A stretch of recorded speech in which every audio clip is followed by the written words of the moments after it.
Zimbabwe cash crisis We're worse. talking about Venezuela once again. Systemic important banks. They removed the 1,000 tools that they are called monetary awareness.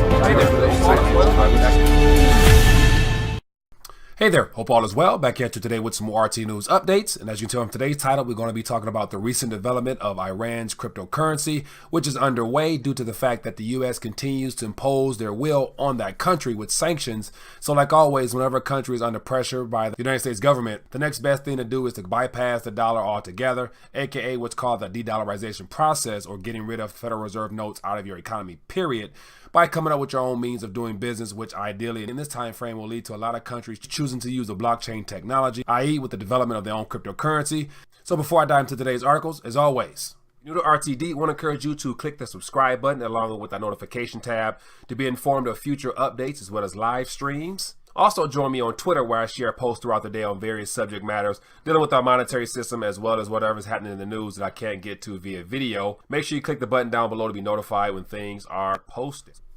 So as I mentioned today, I have a few articles dealing with recent events between Iran and the US, more importantly with Trump and the general of Iran, talking about possible war and the response if we were to go to war. And so talks like that really impact the economy of Iran significantly, especially in the fact that their currency is already suffering over half its value lost within the last year, which has led to the idea of them developing their own cryptocurrency-based asset to do business with other nations without having to use a Federal Reserve note, because they've been blocked by the SWIFT as well as all the other financial institutions that make it very difficult for Iran to do business outside, which only leads to more citizens within the country suffering financially as inflation continues to spike because the currency is worth less and less as days go by. So before I get into today's articles, as always, you can scroll down below to find out more information for yourself. Also want to encourage you to take the time to join RTD on Facebook, where I share articles throughout the day, which gives you a chance to find out more news as they unfold as I post them throughout the day on the Rethinking a Dollar Facebook page. So click the link down there to join us there. So to give you a better idea of what I'm referring to when it comes to the whole back and forth between Iran and the US, here's an article from CNN that came out on Wednesday in regards to Trump's tweet may trap U.S. in another war. So if you take the time to read that, you'll get more of an idea as to what's happening with lack of diplomacy in the Middle Eastern region. And then as a response to that, we have a report here from Al Jazeera where the Iran general threatens Trump.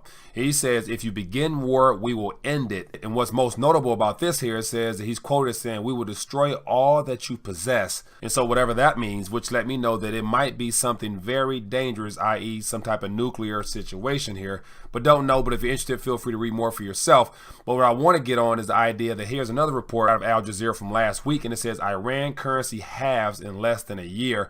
So here's a 2-minute video here worthy of your time here, which gives you an idea as to what's happening within the economy there. And it starts off with comparing the idea of purchasing electronics from today as opposed to last year using the iPhone and other smartphone technologies. And since the Real has lost half its purchasing power, it makes acquiring electronics that much more expensive for those that are in the country of Iran. And so give you an idea what that looks like in regards to the exchange rate to the dollar. Here we have, as of today, $1 will get you 43,000 Real. So we see here how over the last 10 years, the Real has dropped in value significantly to the dollar, which makes life in Iran very difficult because the cost of living goes up. And like always, wages never keeps up with the real rate of inflation, which leads to the idea that now Iran is deciding to take matters into their own hands with the development of a cryptocurrency. So here's a report from CCN. It says Iran inches closer to national cryptocurrency and plan to evade U.S. sanctions. And I'll give you a little idea of what's going on here. It says Iran is preparing to launch its own indigenous state cryptocurrency that authorities envision will help the country circumvent the latest economic sanctions enforced by U.S. President Donald Trump. It says, according to Iran state-affiliated news outlet Press TV, domestic authorities have already initiated, quote, a plan to create an indigenous cryptocurrency that will function both as a domestic currency and an international token for global trade and commerce while evading Western financial sanctions. It says a noteworthy announcement was made by Alireza Dalari, the Deputy for Management and Investment Affairs at Iran's Directorate for Scientific and Technology Affairs of the Presidential Office. Wow, that's a lot in one sentence. Dalari notably revealed that the initiative is being developed in cooperation with the Central Bank of Iran. The effort will see the cryptocurrency fundamentally pegged to Iran's natural currency, the Rial, in the form of a digital token. The cryptocurrency will also be used to settle interbank settlements in the financial transaction between banks domestically, alongside its intended use for cross-border transactions without any reliance on the SWIFT-led global financial system. So here we have the idea that they're no longer going to use the SWIFT they're no longer going to be needing Federal Reserve notes as a reserve in their country there, which means that limits the role of the dollar even more so with this country, not to mention all the other countries under sanction by the United States government, which means there's less demand for dollars overall because more nations will begin utilizing their own currencies or spin-offs of their own currency using the blockchain technology. So more information there if you're interested to read for yourself. But on another note, here's an article here from zcrypto.com. It says Iranian Bitcoin holders' assets confiscated by the U.S. government. So this is as of this week as well. And it talks about the idea the U.S. government confiscated from Iranian Bitcoin holder assets. 500 Bitcoin were seized in all amount, which amounts to about $5.7 million.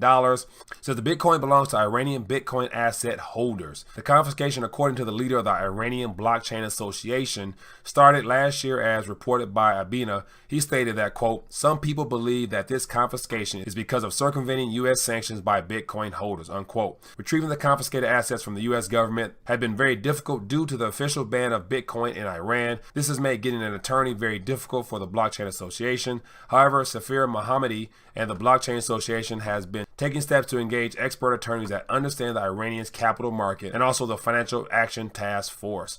So here we have the idea that more people are becoming aware of the importance of getting outside of their national currency in Iran. But the United States government has decided to confiscate Bitcoins, according to this source here, based upon an idea that some of those people are probably high net worth individuals and have assets all around the world.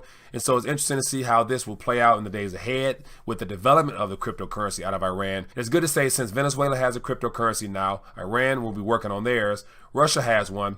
And it's good to say that North Korea is not too far behind. Those are 4 nations that are all under sanctions by the United States government. And so it's going to be interesting to see how those countries continue to develop that technology there, what blockchain they choose to use, whether they start from scratch or use one of the current blockchain which is already on the market, which will then possibly drive up the price of that particular blockchain they use if it's something that's already mainstream.